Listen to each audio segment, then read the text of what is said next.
Greetings, YouTube. Today I'm going to talk about my latest book, The Life and Many Deaths of Harry Houdini by Ruth Brandon.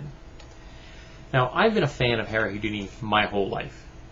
He's one of the first real celebrities that I can ever remember that made it onto my personal radar. I've seen documentaries on him, I've seen a number of different film biographies, but I've never actually read anything about his life until this book. And I've read a number of biographies in my day, and quite often biographies aren't much more than really long love letters to their subject. For example, the biography I read of J.R.R. Tolkien earlier this year was like that. It was a long love letter to Tolkien. This one isn't a love letter. It is very insightful, critical, and it's almost a dissection of Harry Houdini on every level. His professional life, his personal life, his internal psyche. The author does an incredibly detailed and fascinating job of showing the world all the facets that was Eric Weiss, also known as Harry Houdini.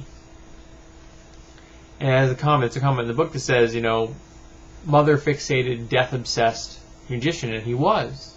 He was completely fixated on his mother. It was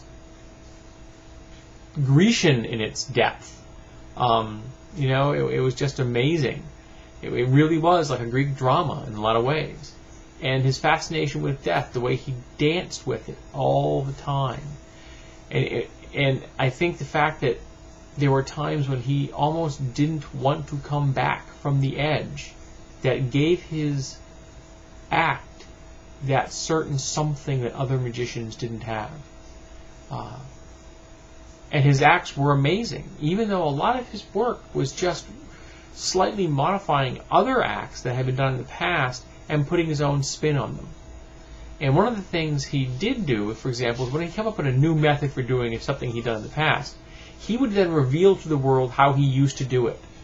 And this did a number of things. Firstly, it gave the public a view into something they never had, and it gave him, giving him the air of the scholar, which is he craved like nobody's business.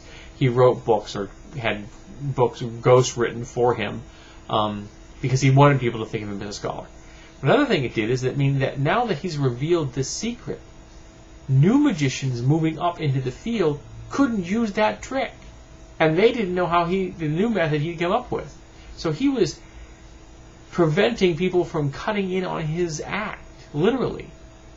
Because when it came to business, he was ruthless.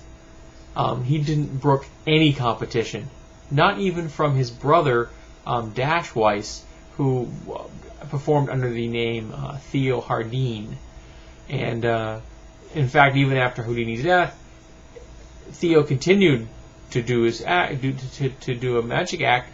It was pretty much nothing more than copying and emulating what Houdini had done. Because by that time, his career had been so much doing all of Houdini's cast-off work that that's all he could do. He was kind of sad. Because I hear he was a good magician in his own right. And Houdini was an incredible control freak. Now, that shouldn't really come as a surprise to anybody. He did do death-defying, generally dangerous acts on a regular basis, even though they were far less dangerous than, of course, the public thought they were. But he controlled his wife, Bess's life to an incredible degree, and essentially drove her to alcoholism. And he actually required friends and family to give him oaths of loyalty. Not just employees, what we would call an NDA now, a non-disclosure agreement, but he actually wanted oaths of loyalty from friends and family, because he was so paranoid that people were going to abandon him, that people were going to betray him. He's a fascinating man, and this book is absolutely rock-solid fun. I really enjoyed reading it. It was never dull. It was never dry. I'll have to admit that she put in some passages that he himself wrote or things he said, and occasionally they were a little painful because there was an awkwardness about them. a direct look inside him that was almost painful.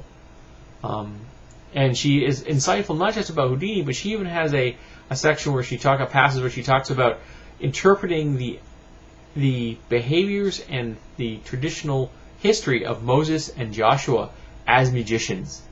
If they had been magicians and not actual prophets, this is what they were doing and why they were doing it. I thought it was rather amusing. Yes, blasphemous, but I'm not Christian.